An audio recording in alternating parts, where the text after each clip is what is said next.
l'a posé pour l'affiche du film I Spit on Your Grave, qui date des années 70 ou 80. Ça, c'est quand même quelque chose que je suis assez étonné, mais oui, elle a fait... on la voit bien, on voit bien ses fesses, notamment.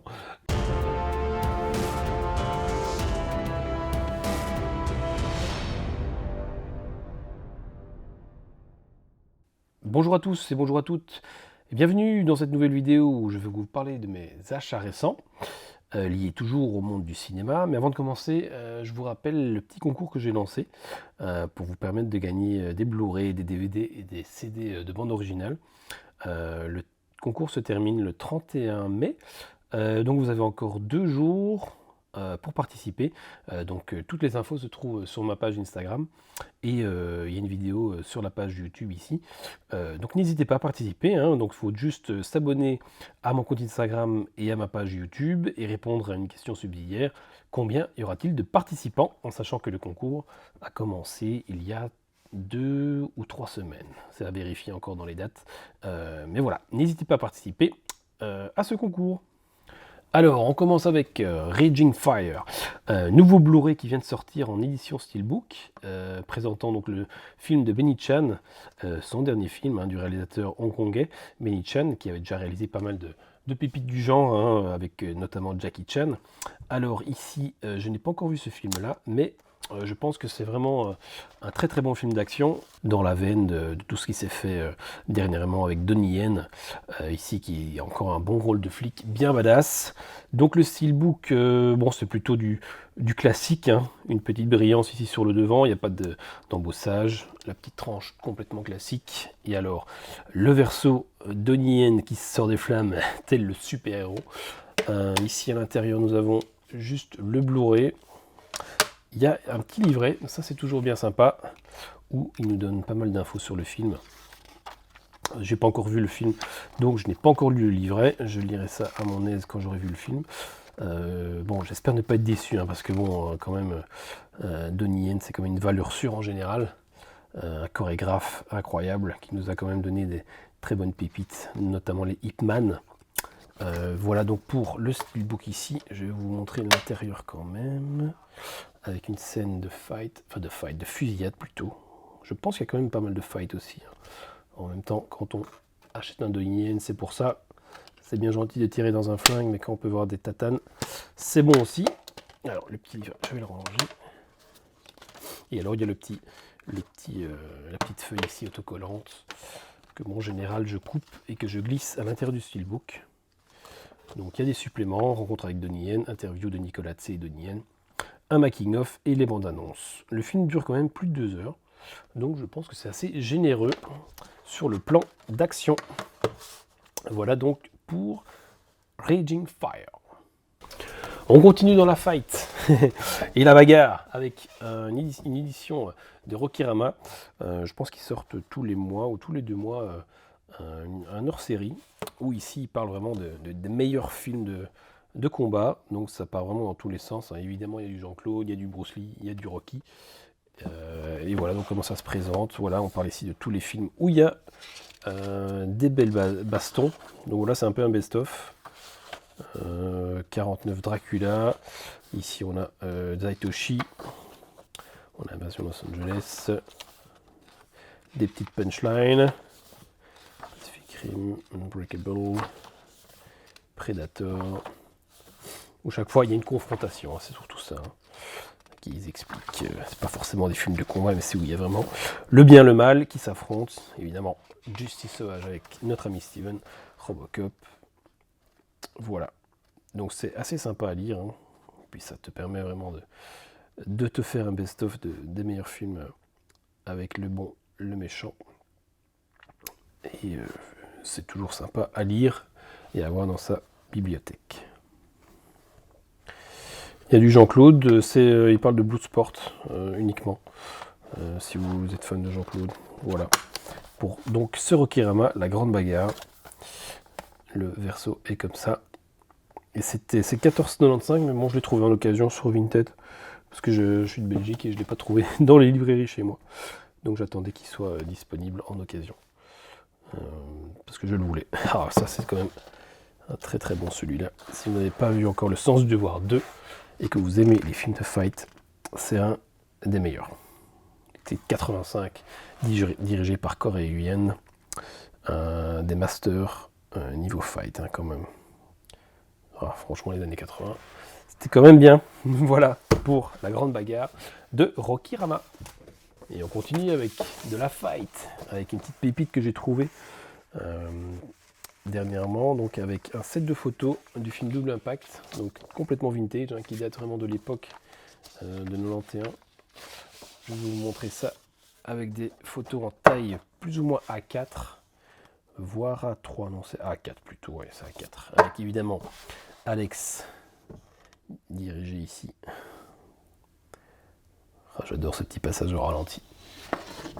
Donc le recto est comme ça, c'est une très très bonne qualité de photo. Hein. Bon, le verso il n'y a rien, mais voilà, c'est pour vous montrer un peu la qualité.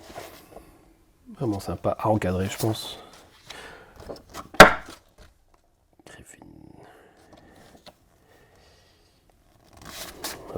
Qu'est-ce qu'on a d'autre? On a encore Alex.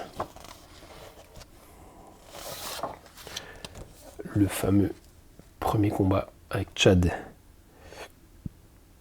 qui nous fait son petit coup de pied au ralenti, évidemment aussi. Et bon petit bruitage. Ici, il se fait malmener à la fin. Ok, ah, celle-là. La bodybuildeuse. Sans pitié. Encore une photo à la fin du film. Donc voilà, c'était des photos d'exploitation qui font plaisir quand même pour tout fan de cette époque-là en tout cas. Petit coup de pied, bam. Encore Alex avec le double flingue. Chat sur le bateau. Et, oh là là, la jolie. Oh, oh, oh. Ah là là, quelle scène dans le bateau. Elle était canon quand même. Ah là là. Voilà pour ce set de photos de Double Impact. Alors, rien à voir ici, mais je voulais vous parler vraiment d'une biographie vraiment intéressante. C'est quelque chose que j'aime aussi, c'est lire voilà, les biographies des stars, voilà, des actrices, des acteurs, des réalisateurs, etc. Et Demi Moore a sorti sa biographie, et je ne peux que vous la conseiller, je l'ai vraiment dévorée en quelques jours. Voilà, on en apprend énormément sur elle, notamment qu'elle a été violée, hein, figurez-vous, voilà, une enfance difficile, des mauvais parents qui sont pas toujours présents, des déménagements, voilà, elle restait pas souvent dans la même ville avec son petit frère, donc pas vraiment d'amis d'enfance, beaucoup de changements au lycée, à l'école primaire notamment, et puis elle a découvert évidemment vers 12-13 ans que son papa n'était pas vraiment son papa biologique, donc c'était aussi un coup dur pour elle. L'alcool évidemment, la cocaïne, ça elle en a abusé à fond. Elle était mannequin avant de commencer sa carrière d'actrice pour l'agence Elite. Elle a notamment fait l'affiche, elle a posé pour l'affiche du film I Spit on Your Grave qui date des années 70 ou 80. Ça c'est quand même quelque chose que je suis assez étonné, mais oui, elle a fait... on la voit bien, on voit bien ses fesses notamment, et sa nuque, et donc voilà, c'est une petite anecdote assez sympa à savoir aussi. Bon, évidemment, plus tard dans sa carrière, il y a les régimes vraiment assez stricts qu'elle s'imposait à elle pour des rôles, mais pas seulement. Hein. Et puis, bon, sa santé en a pris un coup dur. Ses enfants, qui ont à un moment été assez distants avec elle également. Ses enfants qui n'étaient pas en bonne santé non plus, hein, à cause de justement ces régimes-là. Elle raconte évidemment sa rencontre avec Bruce Willis lors d'une l'avant-première. C'est assez marrant ça. Elle était avec Emilio Estevez et à l'avant-première du film Étroite surveillance, elle a rencontré donc Bruce Willis qui n'a pas hésité à aller la draguer. Hein. Et puis ils se sont plus quittés quoi. Du tout. Elle n'était pas du tout emballée au début. Je crois que c'était un gros lourdeau. Je pense qu'il était quand même un peu lourdeau, mais ça a quand même fonctionné. La relation n'était pas facile avec lui, donc voilà, ils se sont séparés. Après, elle raconte également sa relation avec Ashton Kutcher hein, dans les années 2000-2010. Lui, voilà, également une relation qui prend assez vite hein, avec Ashton Kutcher, mais voilà, au fil du temps, difficulté pour avoir un bébé, parce qu'elle bon, elle avait la quarantaine. Et on apprend qu'il a trompé quand même 2 fois avec des petites jeunes. Donc voilà, ça c'est le petit coup dur. Donc, je ne peux que vous conseiller cette biographie, autobiographie de Demi Moore, qui ne doit pas coûter très cher sur Vinted par exemple, ou si vous le trouvez dans un magasin d'occasion. C'est 250 pages plus ou moins, mais c'est vraiment très intéressant. C'est vraiment très intéressant. Voilà pour Demi Moore, Mémoire, l'envers d'une vie. Ensuite, j'ai profité d'une promo, je pense sur la Fnac, pour me procurer et pour upgrader mon édition de Gladiator en 4K ici. Avec donc le 4K, on a les Blu-ray, le disque 1 et le disque 2 avec les bonus. Donc voilà, rien de très folichon, j'ai regardé, c'est quand même une qualité... je ne sais pas si c'est la qualité incroyable, c'est peut-être pas la meilleure bande démo possible pour le 4K, mais en tout cas ça fait le job. C'est quand même un petit niveau au-dessus par rapport au Blu-ray. Donc voilà, pour 10 €, je crois que c'était 9, j'ai pas hésité longtemps. Pour Gladiator, un très très bon film, un très très bon péplum. Et voilà, pour Gladiator. En DVD, j'ai trouvé un film de mon enfance, en occasion évidemment, Denis la Malice, Adorable et malheureusement en vacances, un film assez sympa quand même, dans la lignée de toutes ces comédies de notre enfance, à la My Girl, Maman j'ai raté l'avion, etc. Donc on suit une petite tête blonde qui fait que des bêtises et qui ennuie évidemment son voisin, Monsieur Wilson. Très très bonne relation avec sa petite copine ici et un autre de ses copains. C'est vraiment un peu un monde de fantaisie, cabane dans les bois, un peu Tom Sawyer, etc. Et puis tu as le méchant campé par Christopher Lloyd, qui je m'en souviens, m'avait quand même un peu traumatisé à l'époque, parce qu'il est vraiment badass, dans son look, dans son attitude. Et il pourrait faire peur même à certains enfants qui regardera encore ce film aujourd'hui. D'ailleurs, je l'ai montré à mon fils. Je pense ça a quand même fait son petit effet, le petit Christopher Lloyd. Voilà pour Denis la Malice. Ah, une super BO que j'ai trouvée, que j'ai dénichée récemment, c'est L'Arme Fatale 2. La compo, hein, c'est pas le Various, je sais même pas si le Various existe, mais voilà, ça c'est vraiment les thèmes qui me sont chers. Vous voyez très bien ce que je veux dire, c'est la guitare, le saxophone, les thèmes de chaque petit épisode ici, Riggs et Murtaugh, Goodnight Rika, évidemment avec Leo Gates. Et voilà, c'est des thèmes vraiment que tu peux mettre en soirée, chill, en train de boire ton petit verre de vin, ça passe très bien.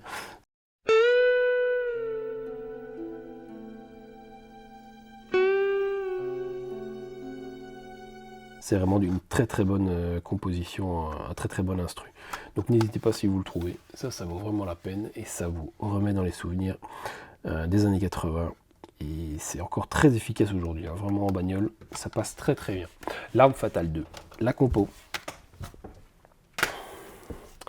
Ensuite, on a un livre ici qui parle d'Hollywood et de tous les petits tracas que les films ont pu avoir.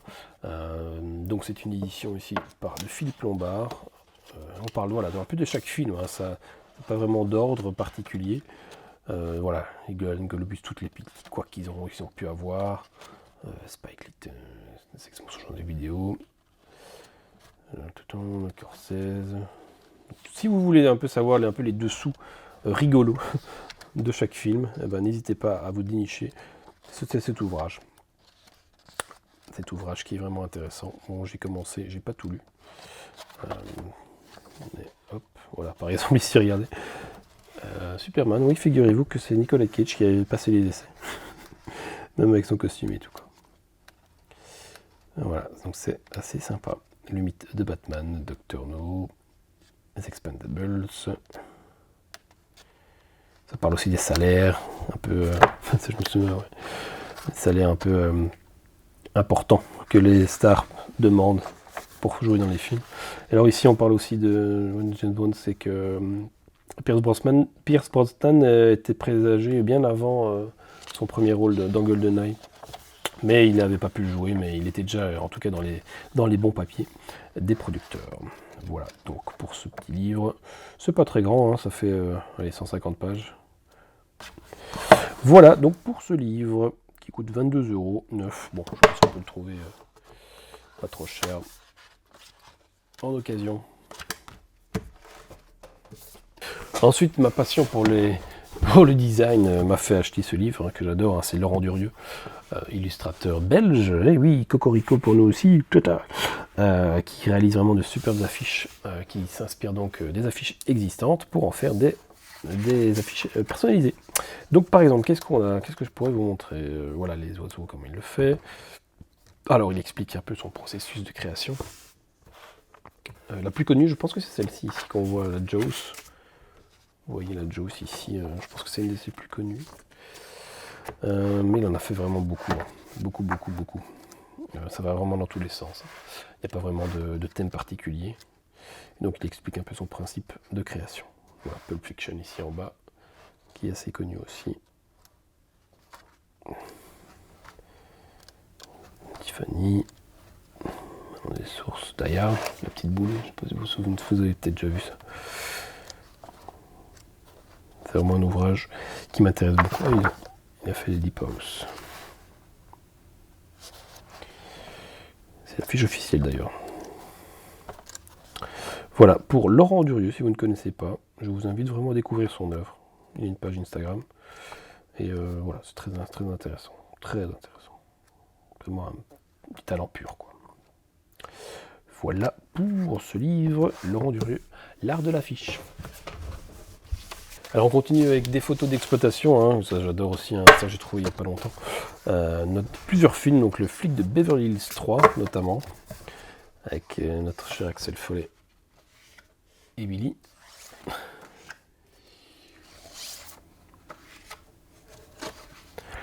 Wonder Woman.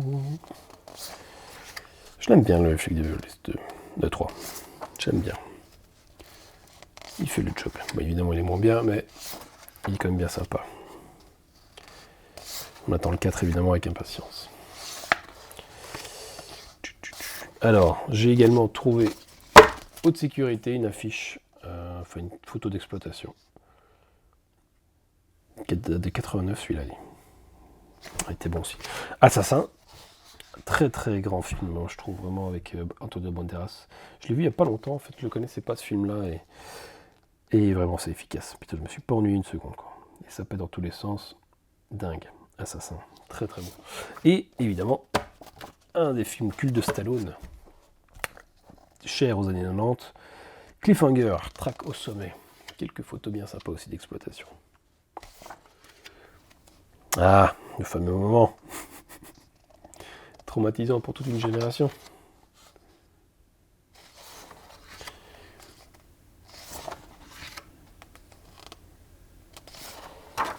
Faudrait qu'ils en refassent des films comme ça, nom de Dieu.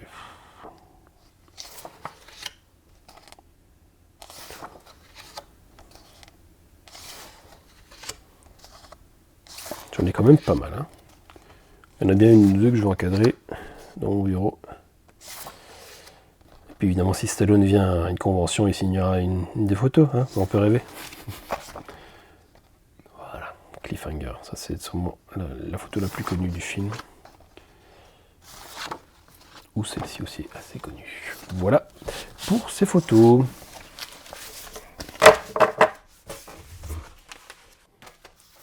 Et on finit avec une affiche qui n'est pas très grande, hein, qui doit faire du format A2, du Prince à New York, évidemment, un de mes films préférés, avec Hakim, le prince de Zamunda. Voilà, elle est en super bon état. J'adore cette affiche en plus, illustrée, je ne sais plus par qui, mais très bon boulot. Et le film est dirigé par John Landis. Et voilà, c'est tout pour cette vidéo. Je vous retrouve très bientôt, hein, j'espère pour une autre vidéo. N'hésitez pas à vous abonner, hein, et à partager cette vidéo et à participer au concours. Je vous attends très nombreux. À bientôt, ciao.